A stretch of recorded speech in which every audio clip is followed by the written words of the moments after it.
Kumusta po?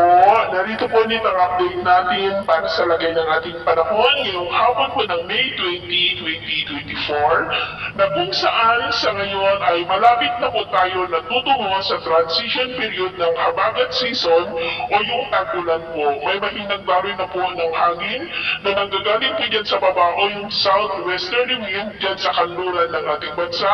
Indikasyon po yan na patungo na tayo sa transition period. Malakas na po ang bugso ng habagat din sa may Indian Ocean na mas hinahatak pa ng dalawang bagyo sa karagatan na sina Lani at 25S at hahatakin rin po ng potensyal na bagyo sa silangan ng ating bansa ang habagat patungo po din sa western section ng ating bansa sa susunod na mga araw. Ang LPA po nito ay posible na nga napapasok sa ating area of responsibility this coming Wednesday kung hindi po yan malulusaw habang easterlies pa rin ang dominanteng hangin na umiihip po dito sa ating bansa, lalo na dyan sa silangan. At may shear line pa rin dyan po sa may extreme northern Luzon. At ito ay pinapakita ng forecast model natin po ang ginagamit hanggang po sa susunod na 2 linggo. At sa lagay ng ating panahon, ngayong hapon ay mula ang kalangitan na may mga pulupulong pag-ulan, pagkulog at pagkidlat.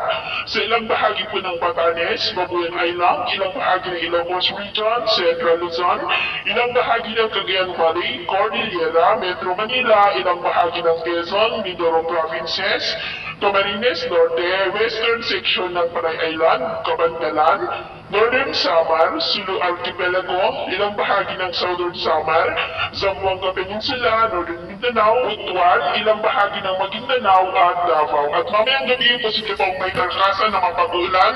Dito po sila Luzon, ilang bahagi ng Central Luzon at may mga isolated light to heavy rains rin sa ilang bahagi ng Metro Manila, Calabarzon, ilang bahagi ng Mindoro, ilang bahagi ng Panay Island, Zamboanga Provinces, Lanao Provinces, ilang bahagi pa ng Northern Mindanao at Davao. Kaya mag-ingat po tayo sa posibleng banta ng mga pagbaha at pagguho ng lupa, lalo na po dito sa ilang bahagi ng Northern Luzon dahil inaasahan ang may kalakasan ng mga pag-ulan sa ilang bahagi po sa susunod na mga oras. At sa atin naman po mga baybayin, wala naman po tayong nakataas na namang warning signals, pero bayang mag-ingat lamang po kung papalaot tayo para po mas makaiwas sa mga sakunang pangkaragatan. So,